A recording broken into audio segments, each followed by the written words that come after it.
Rolling.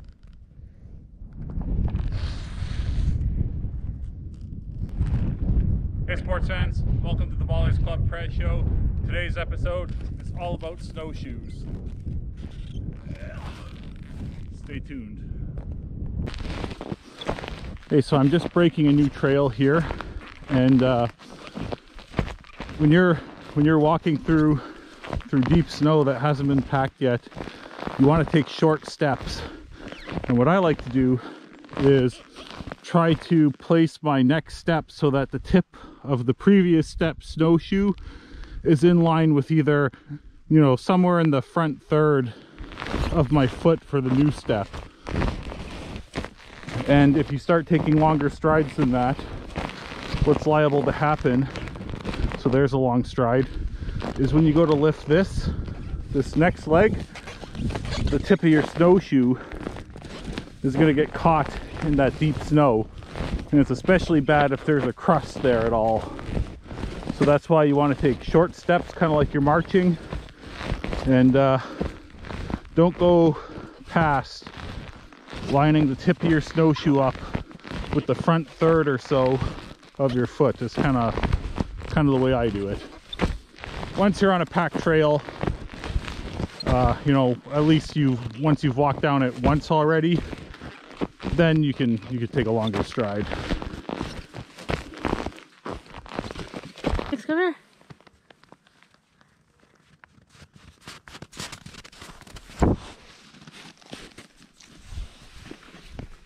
Here is next sea. Ah, like the place.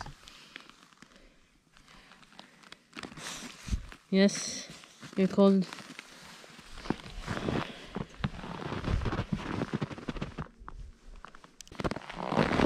All right, so now once you have a packed trail, like if you're following someone or if you're on your walk back, now you can start taking longer strides. You don't have to do that tip of the snowshoe to the front third of your foot thing anymore. You can take long strides. There's nothing for the tip of your snowshoes to get caught on, so you know, you go a lot faster.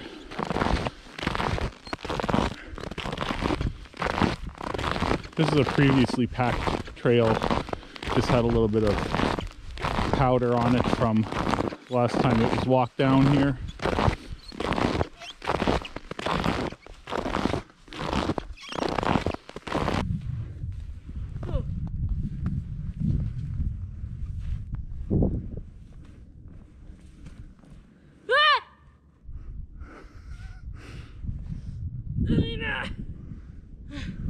Oh shit. See? Too big of a step. Yeah. This happened to me. Also, those aren't the best snowshoes for powder. Yeah. Oh shit. Shit. Careful. This is deep. Yes, and it's grass. Oh yeah, because it's grass. Oh fuck.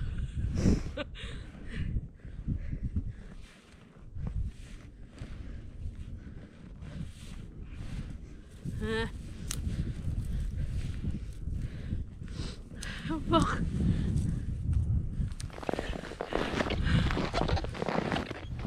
Good job. Could you please? Well then. Thought you were doing it. Let's show us that Filipino footwork. Wait. Oh, there. Okay. Okay. Easy. Easy. I'm tired.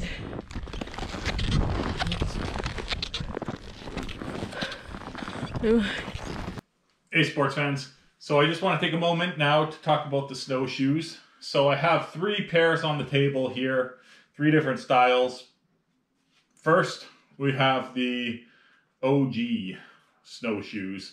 So this is a traditional snowshoe. It's got a wooden frame, rawhide for the middle part, and this one's at least modern and fancy enough that it has these leather bindings on it with metal buckles. And basically, you strap yourself into these ones so that the toe of your boot is kind of lined up so it's inside this hole. So that's where you get your, that's where you get your pivot from. Your foot, you know, when you're taking steps, kind of rocks on this piece here. So these require a little more skill to walk in. I've used them, not a ton. They're just kind of neat to have around. And you find them a lot at like thrift shops and garage sales around where I live, at least. They definitely work, and they're kind of neat, and here they are, and I don't use them very often. Next, these are the snowshoes Ariane was using. So these are, the brand is GV. These are made in Canada, which is good. This is a very modern snowshoe.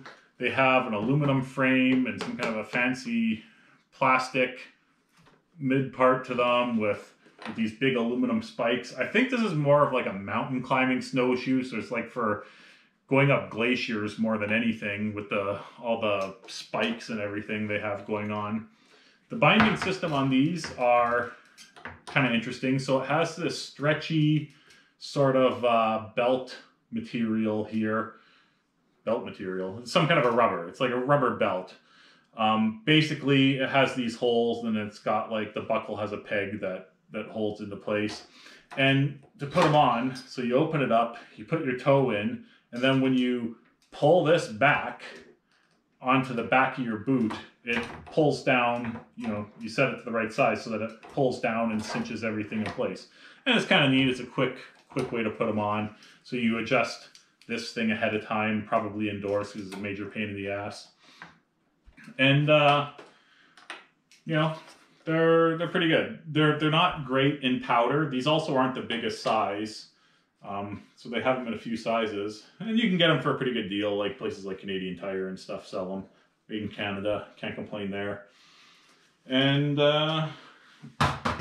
next up, we have the snowshoes I wear. So these are a hybrid snowshoe. So they're a hybrid because they still have a wooden frame around the outside. They're made in a somewhat traditional way in that they have this, it's actually some kind of a really durable plastic that is made to look like rawhide. It goes through the frame and around and back through again, almost like it's sewn through the frame. And then what it's holding in place is this green, some kind of a plastic material.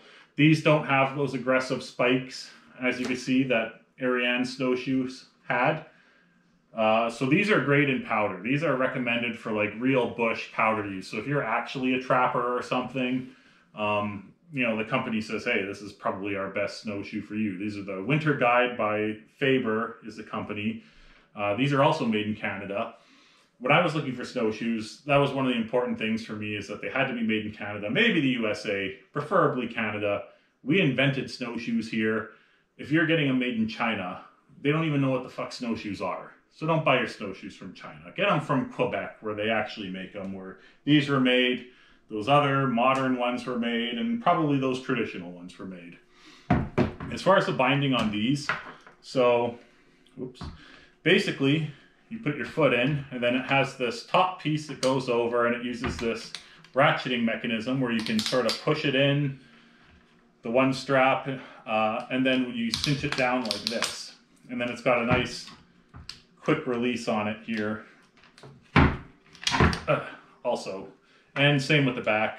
They just snap into place and ratchet down, and then quick release. These are really good snowshoes. I've had them for 5 years. I snowshoe quite a bit. In the middle, the green is starting to turn white just a little bit, like it's ready to break, but it kind of did that right away, and then it never ever broke or anything. The most I've done on these snowshoes is at the back where the wooden frame ends meet here. It has this other kind of some sort of synthetic sinew material. They want it to look traditional, some kind of a thing. I put zip ties on there because I didn't like the way this stuff was moving apart, but I don't even think that was necessary. I don't think this was ever going to come off, but I like putting zip ties on some of my stuff, and my snowshoes are no exception. So these Faber Winter Guides, these are great in powder. I bought the biggest size they had. These are 11 by 40, and these are basically rated for up to 300 pounds in powder snow, and like 350 pounds on packed trails. I wear these in powder, I break trails, and I'm over 300 pounds. I'm probably about 320. So, you know, they're built for big fatsos. And when I was looking for snowshoes, it was hard to find something that was gonna be good enough for a big fatso. Anyways, great snowshoes. I just wanted to talk about them a little bit. Back to the trail.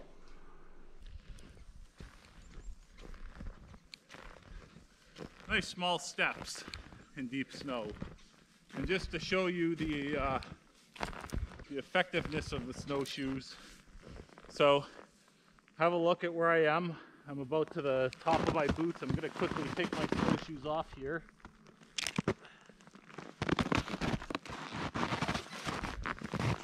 And I'm gonna step off the trail just so you can see how well they work. So I would say that's a pretty big difference. Snowshoes actually do something, and that's why they've been around for thousands of years. And I will proceed to put them back on.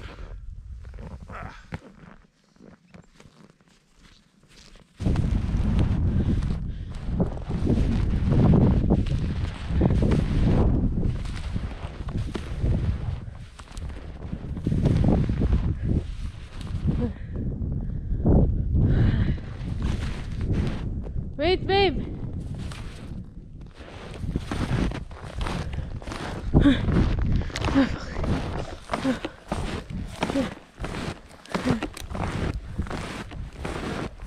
Every time I hear this groove, it makes me wanna move. I feel feeling it.